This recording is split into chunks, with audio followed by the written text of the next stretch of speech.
ಎಲ್ಲ ವೀಕ್ಷಕರಿಗೂ ನಮಸ್ಕಾರ. ನನ್ನ ಹೆಸರು ಶರಣಪ್ಪ.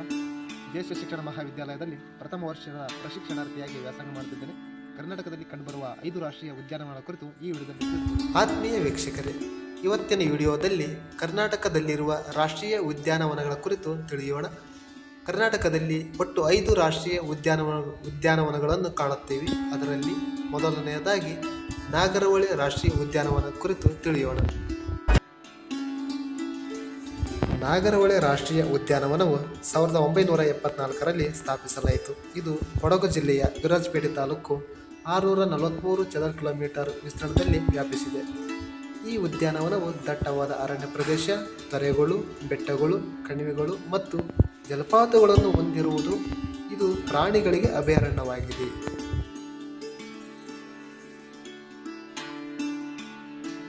ಈ ಉದ್ಯಾನವನದ ಪ್ರಾಣಿಗಳಲ್ಲಿ ಹುಲಿಗಳು, ಭಾರತೀಯ ಚಿರತೆಗಳು, ಸೋಮಾರಿ ಕರಡಿಗಳು, ಜಿಂಕೆಗಳು ಹೀಗೆ ಹಲವಾರು ರೀತಿಯ ವೈವಿಧ್ಯಮಯದಿಂದ ಕೂಡಿದಂತಹ ಪರಿಸರದ ವಾತಾವರಣವನ್ನು ಇಲ್ಲಿ ಕಾಣಬಹುದು.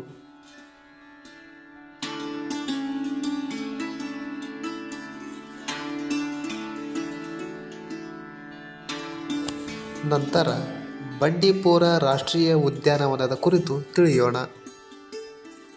ಬಂಡೀಪುರ ಹುಲಿ ಸಂರಕ್ಷಿತ ಪ್ರದೇಶವೆಂದು 1974ರಲ್ಲಿ ಪ್ರಾಜೆಕ್ಟ್ ಟೈಗರ್ನ ಭಾಗವಾಗಿ ಇದನ್ನು ನಿರ್ಮಿಸಲಾಯಿತು ಮತ್ತು ಇದನ್ನು ಉದ್ಯಾನವನಗಳಲ್ಲಿ ಒಂದು ಎಂದು ಪರಿಗಣಿಸಲಾಯಿತು.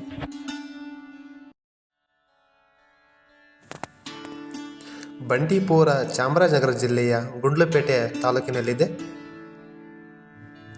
912.04 ಚದರ ಕಿಲೋಮೀಟರ್ ವಿಸ್ತೀರ್ಣದಲ್ಲಿ ರಾಷ್ಟ್ರೀಯ ಉದ್ಯಾನವನ ಮತ್ತು ಹುಲಿ ಮೀಸಲು ಪ್ರದೇಶವನ್ನು ನೀವು ಕಾಣಬಹುದು. ಬಂಡೀಪುರ ದಕ್ಷಿಣ ಭಾರತದ ಅತಿದೊಡ್ಡ ಸಂರಕ್ಷಿತ ಪ್ರದೇಶಗಳಲ್ಲಿ ಒಂದಾಗಿದೆ ಮತ್ತು ದಕ್ಷಿಣ ಏಷ್ಯಾದ ಕಾಡು ಆನೆಗಳ ಅತಿದೊಡ್ಡ ವಾಸಸ್ಥಾನವಾಗಿದೆ ಎಂದು ಕೂಡ ಇದನ್ನು ಹೇಳಬಹುದು. ಅಧಿಕ ಸಂಖ್ಯೆಯ ಪ್ರವಾಸಿಗರ ಆಕರ್ಷಣೆಗೆ ಒಳಗಾದ ಉದ್ಯಾನವಾಗಿದೆ.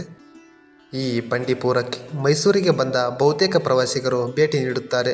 ಜೊತೆಗೆ ಸಂತೋಷದಿಂದ ಪ್ರಾಣಿಗಳನ್ನು ವೀಕ್ಷಿಸುತ್ತಾರೆ.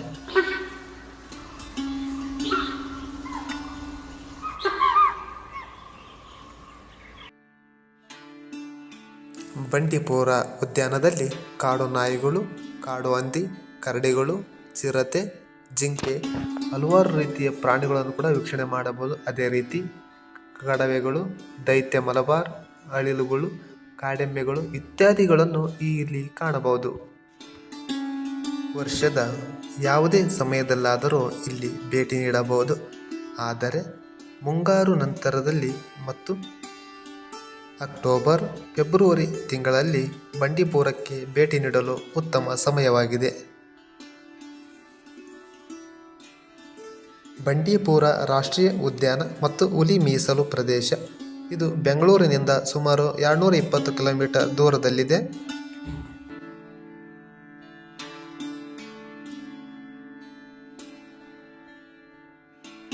ಬಂಡೀಪುರ ರಾಷ್ಟ್ರೀಯ ಉದ್ಯಾನವು ನೀಲಗಿರಿ ಬಯೋಸ್ಫಿಯರ್ ರಿಸರ್ವ್ನಲ್ಲಿರುವ ಕರ್ನಾಟಕದ ಅತಿದೊಡ್ಡ ರಾಷ್ಟ್ರೀಯ ಉದ್ಯಾನವಾಗಿದೆ ಎಂದು ಇದನ್ನು ಕರೆಯುತ್ತಾರೆ.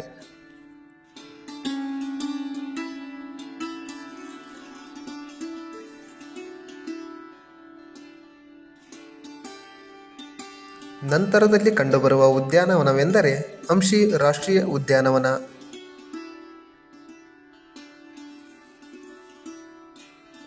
ಸಾವಿರದ 1987ರಲ್ಲಿ ದಾಂಡೇಲಿ ವನ್ಯಜೀವಿ ಅಭಯಾರಣ್ಯವನ್ನು ಕಡಿತಗೊಳಿಸಿದಾಗ ಅದರ ಸ್ಥಾನದಲ್ಲಿ ಅಂಶಿ ರಾಷ್ಟ್ರೀಯ ಉದ್ಯಾನವನವು ಜಾರಿಗೆ ಬಂದಿತು. ಪ್ರಾಜೆಕ್ಟ್ ಟೈಗರ್ ಇನ್ ಇಂಡಿಯಾ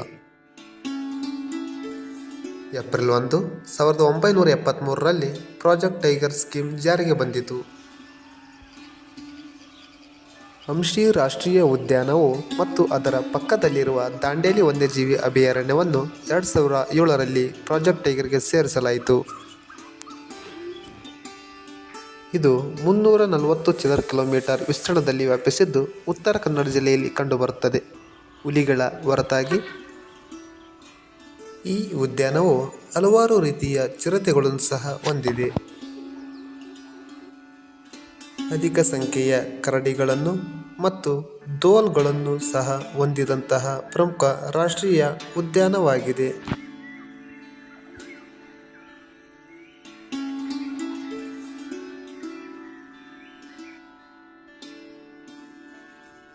ಏಷ್ಯಾದ ಏಕೈಕ ಬ್ಲ್ಯಾಕ್ ಪ್ಯಾಂಥರ್ ಕಪ್ಪು ಚಿರತೆಯನ್ನು ಕೂಡ ಈ ಉದ್ಯಾನವನದಲ್ಲಿ ನೀವು ಕಾಣಬಹುದು.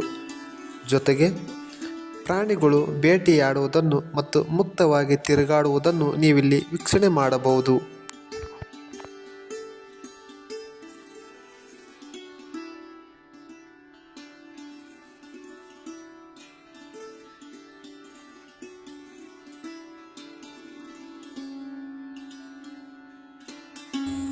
Now.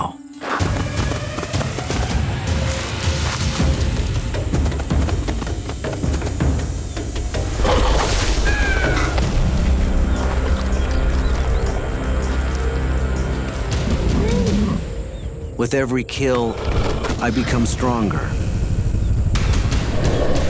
more confident.